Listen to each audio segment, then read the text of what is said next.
I'm gonna be honest here. We buy way too much crap.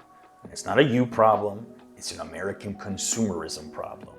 I am going to share 10 things I don't buy anymore as a financial minimalist and tell you why.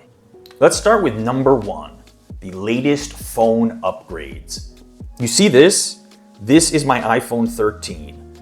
I bought it 3 years ago and I haven't replaced it yet. And you wanna know why? Because I don't have to. I feel like there's this big push in society that you need to replace your phone every 2 years. And Apple even used to make it almost a necessity, slowing down your phone if you didn't. And they actually got in trouble for that and had to fix it. I don't think it's necessary to spend $1,000 or more every year or two for the latest and greatest new gadgets. I think I just saw that the iPhone 16 just came out. I'm going to tell you this, I think I am going to keep this iPhone here until it's dead. Item number 2 I don't buy anymore, designer clothes. You know, I still remember living in New York City and wandering into Bloomingdale's in Soho, seeing this amazing blue leather jacket that I just really wanted. Well, it cost $300 and I made the impulse purchase. I think I can honestly count on both hands the amount of times I wore that jacket. And I think it was actually even a size too big. And buying that jacket to me was an important lesson about only buying things that are necessary, buying things that have utility, and that certainly wasn't one of them. Heck, with fast fashion and sites like Temu and Shine, you can get clothes for a fraction of the price that I used to pay. I think people in my generation, and I still do this, are bigger fans of going to factory outlets. And I would say at least once a year, I like to hop into the Banana Republic factory outlet, and I will get clothes there that I think look good and are probably about 50% cheaper than what I would get at the actual Banana Republic store. Number 3, going out for expensive coffee. Now, I'm not one of those people that thinks you're gonna become a millionaire if you stop going to Starbucks, but I think it's important to really take a step back and think about it. I mean, if you go there for a tall Americano standard coffee, it's gonna cost you roughly $3. Most people who go to Starbucks end up getting a sandwich or a cookie. So right there, that's $5 every time you go in. I'm really trying to limit the amount of times I do that. And now even at home with my quote unquote fancy Nespresso machine, one pod will cost me about $1. And I could drink it at home, relax here, save money. To me, that's a win-win. Number 4, bottled water. I used to be Mr. Carry around the bottled water everywhere. And I would go into CVS or 7-Eleven, go into that back fridge and pull out a Poland Spring $2 to $3 sport pack and buy it. Well, those days are over. I'm now a much bigger fan of these reusable water bottles that I also like to take around to the gym or wherever I'm going. And look, you know, I save money on buying the bottles from the store. On top of that, these are way better for the environment. And I think it's one of those little things that really can add up if you're not paying attention. Number 5, daily takeout. Look, I'm originally from Jersey. I love a good deli sandwich. Pastrami, roast beef, turkey, all of that good stuff. And there was a point where I was ordering from my favorite local sandwich shop probably 3 to 4 times a week. And it really did start adding up. I mean, my favorite turkey and cheese sandwich with all the condiments was roughly $10 for every order. So that was $40 extra a week that I was spending on these sandwiches. Instead now, I have become a lot more impartial to making salads at home for lunch. I save money, it's healthier, and overall just a big win-win for me. Number 6, cable TV.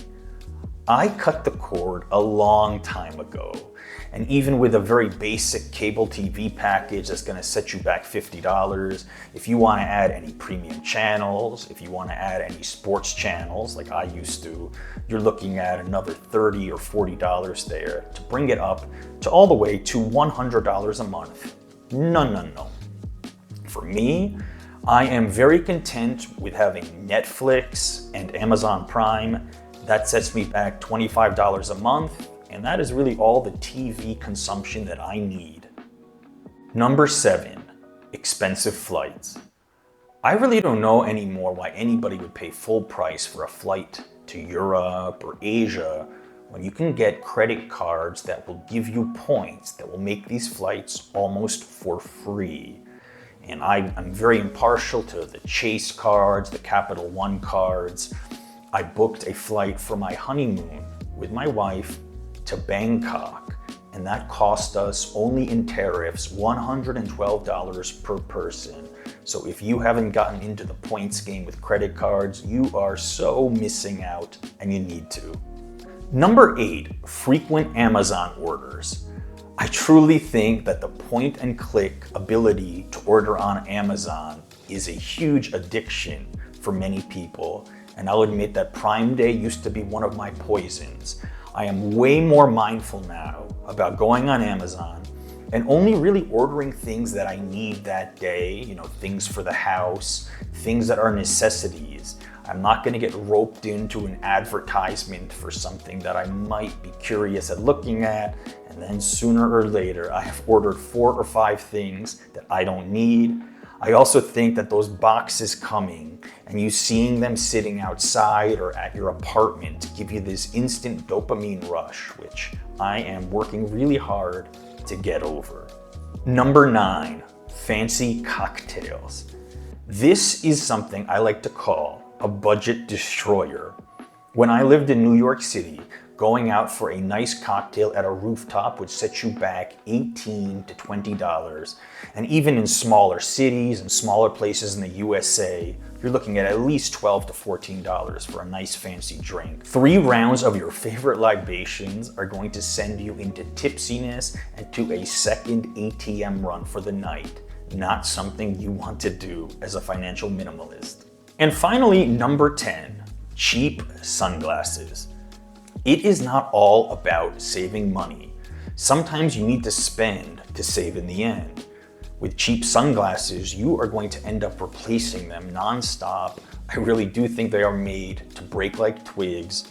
And I also don't like that cheap sunglasses aren't polarized, so your eyes are not protected from harmful UV rays. These Ray-Ban sunglasses that I have right here cost me around $100. They're UV protected. I think they look good. And I also think that spending more on them has made me want to make sure I don't break them, don't lose them. So that's an example of a purchase that I think is worth every penny.